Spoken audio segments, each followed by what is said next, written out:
In 1945, the most powerful military machine in human history lay in ruins. Germany had once controlled territory from the English Channel to the outskirts of Moscow, from the Arctic Circle to the deserts of North Africa. Japan had built an empire stretching across half the Pacific Ocean. Italy had dreamed of a new Roman Empire around the Mediterranean Sea. Together, the Axis powers commanded the largest military coalition the world had ever seen, backed by some of the most advanced technology, the most experienced armies, and the most fanatical populations in modern history. And yet, within 6 years of the war's beginning, every single one of them had been crushed. Not just defeated, annihilated. Their cities reduced to rubble, their armies destroyed, their leaders dead or on trial for crimes the world had never seen before. The question that historians have debated for 80 years is not whether they lost, but why?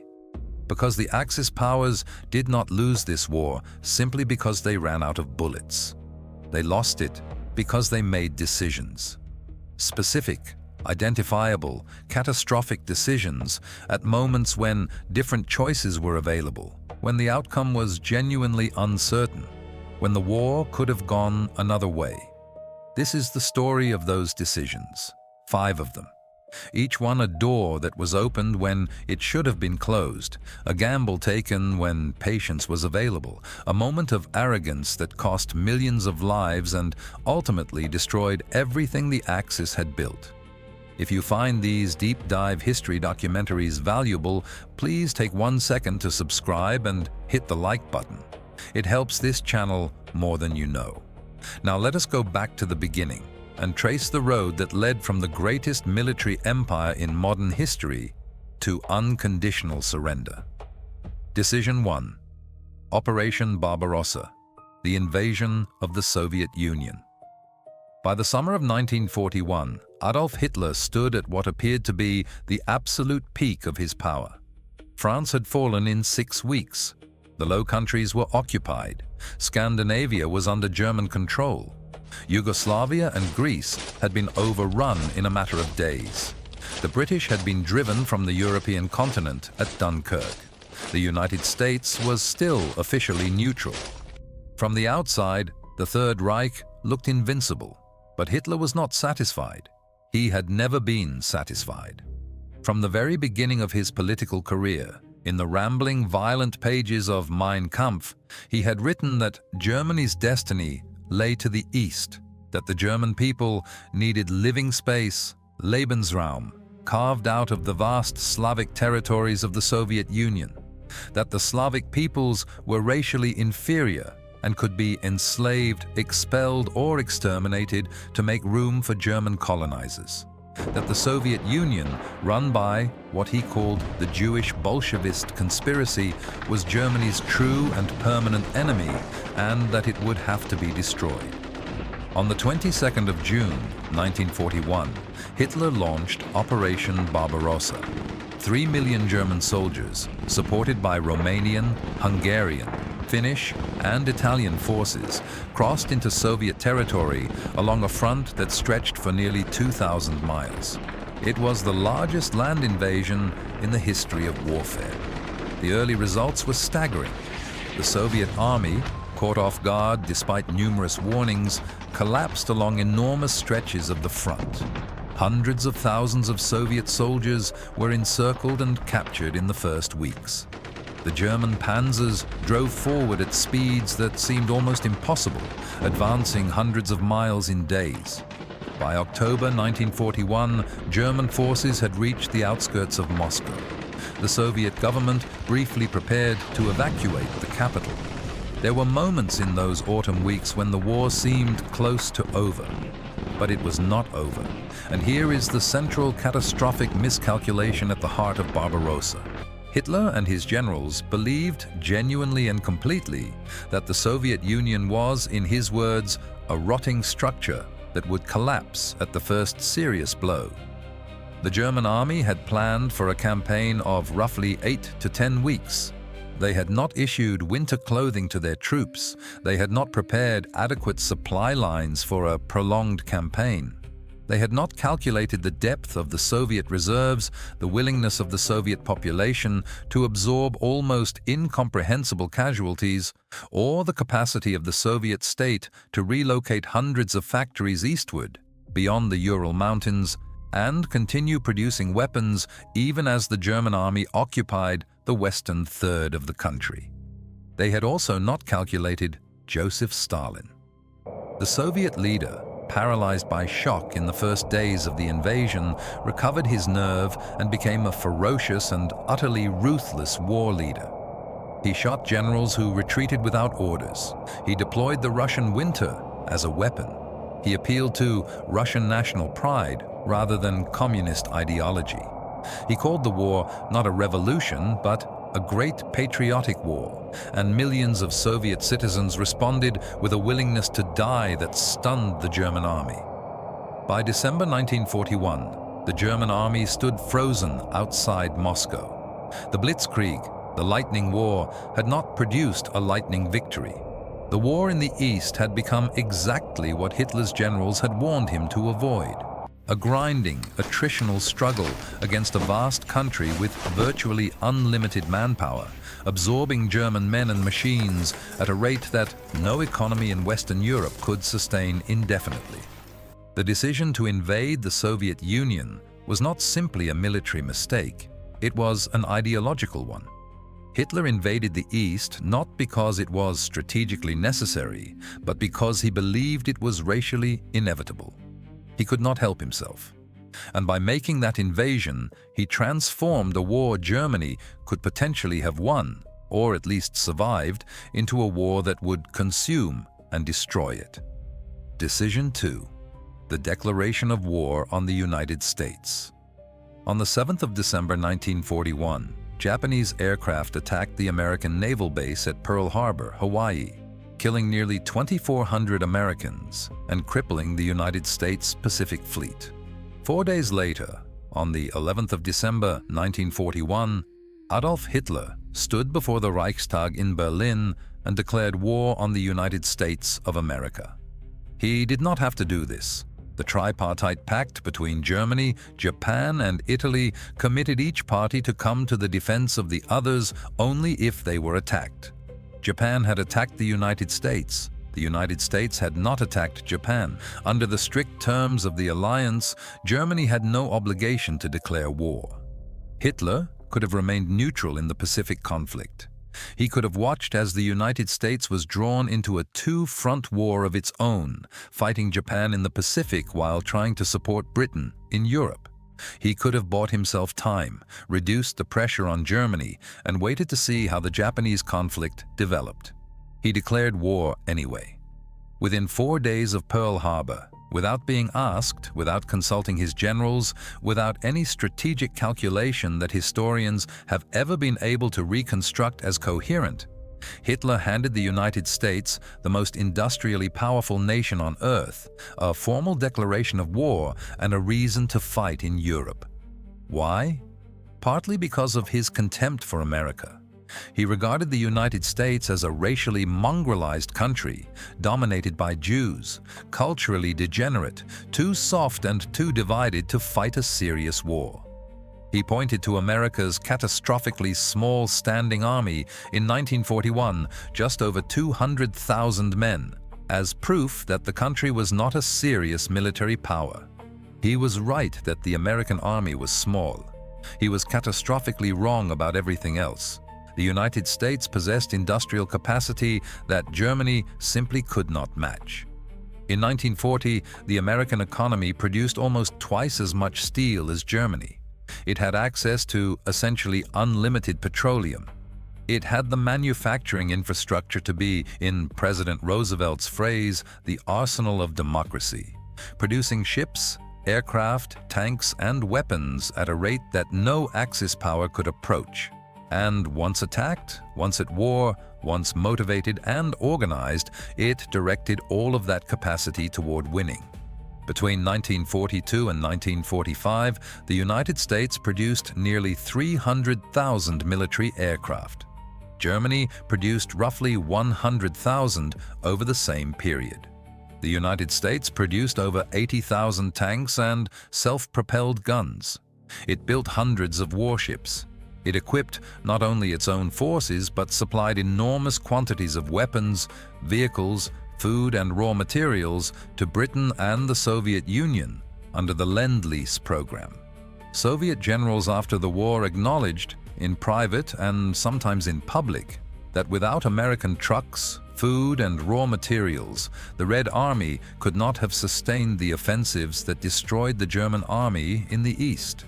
Hitler declared war on the country that would ultimately arm every one of his enemies. It was, in purely strategic terms, one of the single greatest acts of self-destruction in the history of warfare. Decision 3. The refusal to allow the German army to retreat at Stalingrad. In the autumn of 1942, a city on the Volga River became the site of the most important battle of the Second World War. Stalingrad was not, initially, an especially strategic location.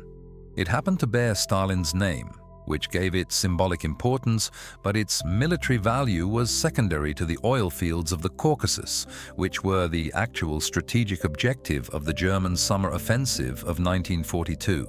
But as the battle developed through the autumn, as German and Soviet forces grappled building by building, floor by floor, in the ruins of the city, Stalingrad became something more than a military objective.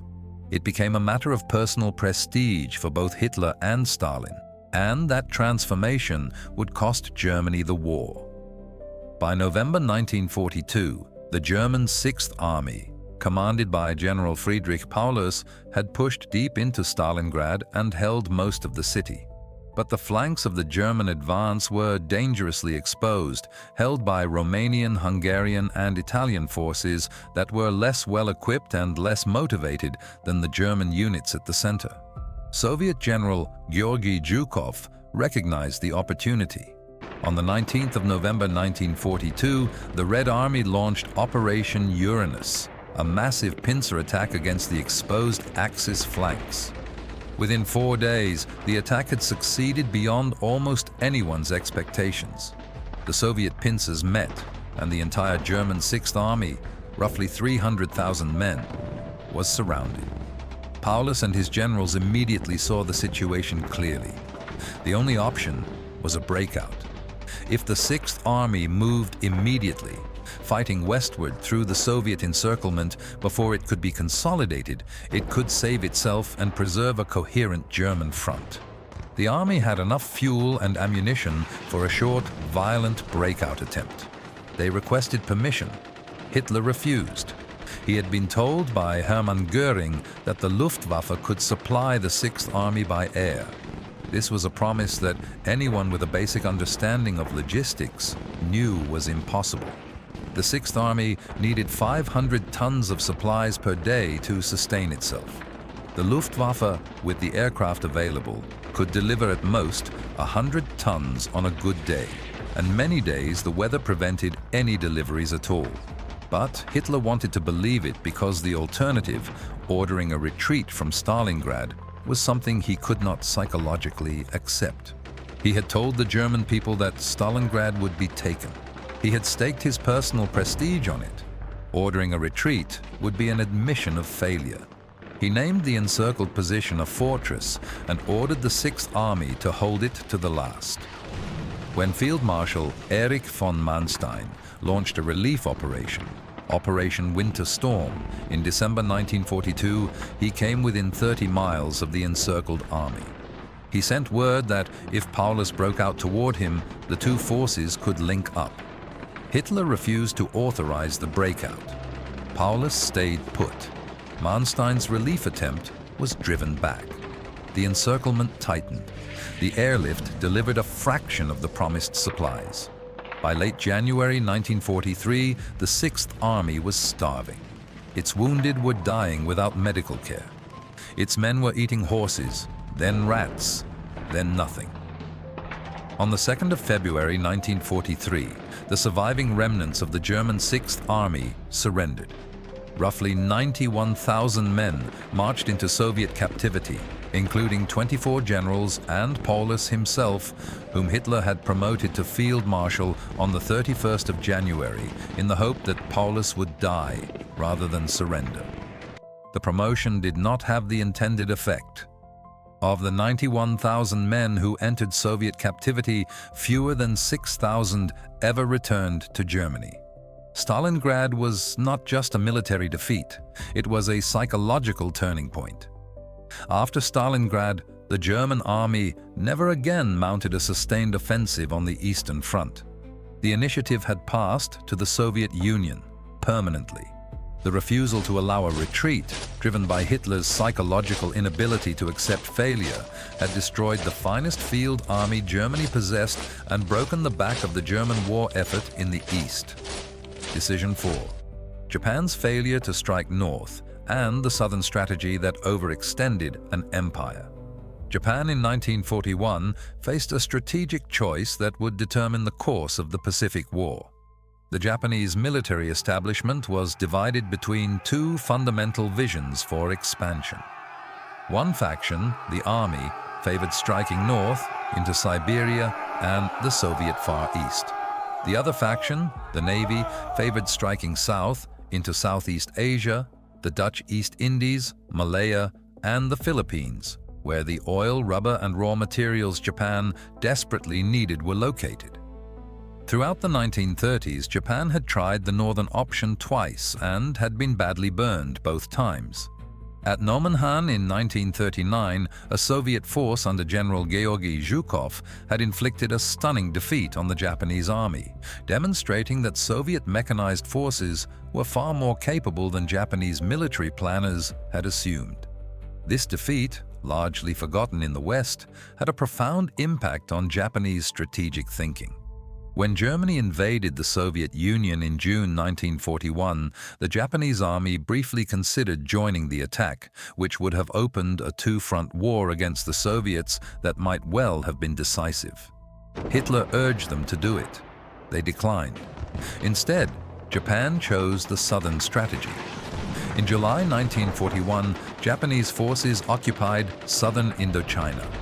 The United States responded with a comprehensive oil embargo that threatened to strangle the Japanese economy within 2 years. Faced with the choice of withdrawing from China, which the Japanese military considered unacceptable, or seizing the oil fields of the Dutch East Indies by force, Japan chose force. Pearl Harbor was the opening move in an attempt to neutralize American power in the Pacific, long enough for Japan to build an impregnable defensive perimeter around its new empire. The strategy had a coherent internal logic. The problem was that it was built on a fantasy. Japanese Admiral Isoroku Yamamoto, who planned the Pearl Harbor attack and understood American industrial capacity better than almost any other Japanese military leader, told his superiors before the war that he could promise them victories for 6 months, perhaps a year. After that, he said, he could not guarantee anything. He was right about the victories. He was right about the timeline. After the Battle of Midway in June 1942, where American forces destroyed 4 Japanese fleet carriers and killed hundreds of Japan's most experienced naval aviators, the strategic situation reversed, and it never reversed back. The Southern strategy gave Japan raw materials and territory, but it also gave it an empire too large to defend, supply lines too long to protect, and enemies too numerous and too powerful to defeat. The Japanese Navy, which had been built and trained for a single decisive fleet engagement with the American Navy, was instead worn down in a grinding campaign of attrition across thousands of miles of ocean, fighting a country that could replace every ship, every aircraft, and every trained pilot far faster than Japan could. The decision to go south rather than north, and the decision to attack the United States directly rather than find a way to neutralize it diplomatically, locked Japan into a war it could not win. Decision 5. The failure to develop a coherent alliance strategy and the fundamental contradictions of Axis cooperation. This is the decision that historians discuss least, but it may be the most consequential of all. The Axis powers, Germany, Japan, and Italy, were never a real alliance in any meaningful strategic sense. They were three separate nations pursuing three separate and often contradictory sets of goals, connected by ideology and opportunism, but almost never by genuine coordination or shared strategy.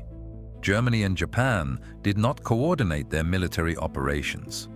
When Germany invaded the Soviet Union in June 1941, Japan was informed but not consulted. When Japan attacked Pearl Harbor in December 1941, Germany was informed but not consulted. The two countries did not share intelligence in any systematic way. They did not coordinate naval operations in the oceans between them. They were fighting, in practical terms, two entirely separate wars that happened to have overlapping enemies. The consequences of this failure were concrete and devastating. In 1941 and 1942, the German army was bleeding itself dry on the Eastern Front, desperately needing the Soviet Union to be pressured from the east. Japan, having declined to attack Siberia, was free to do so and chose not to, allowing Stalin to transfer dozens of divisions from the Far Eastern Front to the defense of Moscow and later to the counter-offensives that broke German power at Stalingrad and Kursk. If Japan had struck north in the winter of 1941, as the German army stood frozen outside Moscow, the Soviet Union might not have survived. The divisions Stalin transferred west to save Moscow came in large part from the Far East, precisely because he was confident through intelligence sources that Japan was not about to attack him. A genuine alliance would have closed that door. Italy's contribution to the Axis was, by most measures, actively harmful to Germany. Mussolini's disastrous invasion of Greece in October 1940 forced Hitler to divert German forces to bail out the Italian army, delaying the launch of Operation Barbarossa by roughly 5 to 6 weeks. Those weeks, many historians argue, were the difference between the German army reaching Moscow before the winter set in and being stopped in the mud and snow outside the city. Mussolini's simultaneous misadventures in North Africa required Hitler to send Rommel and the Afrika Korps to prevent a complete Italian collapse, tying down German forces and consuming German supplies in a theater that was always secondary to the Eastern Front. And beneath all of these specific failures lay a deeper, more fundamental contradiction. The Axis powers were held together not by shared interests but by shared hatreds, and shared hatreds are not a foundation for sustained strategic cooperation. Germany wanted to dominate Europe and destroy the Soviet Union. Japan wanted to dominate Asia and expel the Western imperial powers. Italy wanted to revive the Roman Empire around the Mediterranean. These goals did not naturally complement each other. In some cases, they conflicted, and when the going got hard, when the losses mounted and the defeats accumulated, there was no shared vision strong enough to hold the coalition together. Italy surrendered to the Allies in September 1943, switching sides, and German forces had to occupy their former ally and fight a brutal defensive campaign up the Italian peninsula to prevent the Allies from using Italy as a base. The Axis alliance, in the end, was less than the sum of its parts. What makes these 5 decisions so haunting to study is not that they were unpredictable. They were predicted. German generals warned Hitler before Barbarossa that the Soviet Union was too large and too resilient for a quick victory. They warned him that the German army was not equipped for a prolonged campaign. He ignored them. German admirals understood in 1941 that the United States Navy was larger than the German Navy and that bringing America into the war would eventually be fatal. Hitler dismissed them. Paulus and his generals knew in November 1942 that the Sixth Army had to break out immediately or face destruction. Hitler overruled them. Yamamoto knew in 1941 that Japan could not win a long war against the United States. His warning was acknowledged, and the war was fought anyway. History is full of moments when the people in the room could see the cliff coming and were not listened to. The story of why the Axis lost is, at its core, the story of what happens when supreme power is concentrated in the hands of people who have come to believe that their own will can override reality. Hitler's great gift, the talent that had carried him from a Viennese homeless shelter to the Chancellorship of Germany, was his absolute certainty. He was always sure. He never doubted. And in the early years when Germany's enemies were divided and unprepared, that certainty had looked like genius. But certainty is only a virtue when you are right. And in the decisions that mattered most, in the calculations that determined whether Germany would triumph or be destroyed, Hitler was wrong, not unlucky, not undone by circumstances outside his control. Wrong. He underestimated the Soviet Union because his racial ideology told him that Slavic people were inferior and that their state would collapse. He declared war on the United States because his contempt for what he considered a racially degenerate democracy prevented him from seeing what the country actually was. He sacrificed the Sixth Army at Stalingrad because his ego could not survive the admission of failure. These were not the mistakes of a man who ran out of options. They were the mistakes of a man who never truly understood the world he was trying to conquer. The Axis lost this war, but it is worth remembering with a certain chill how close it sometimes came to not losing. In December 1941, as German troops froze outside Moscow, the outcome was genuinely uncertain. In 1942, as German forces pushed toward the Caucasus and Japanese forces controlled a vast empire stretching from Burma to the Central Pacific, there were scenarios in which the tide might not have turned. The Allied victory, which in retrospect seems inevitable, was not inevitable at the time. It required courage, sacrifice, industrial capacity, and a kind of patient, grinding will that ultimately proved stronger than the explosive, fanatical certainty of the men who had started the war. The world those men built lasted 12 years. The consequences of what they did lasted a great deal longer. And the question of how such men come to power, how such decisions come to be made, and how they might be prevented, is not a question that belongs only to history books. If you want to keep exploring these stories, the next video is on screen right now.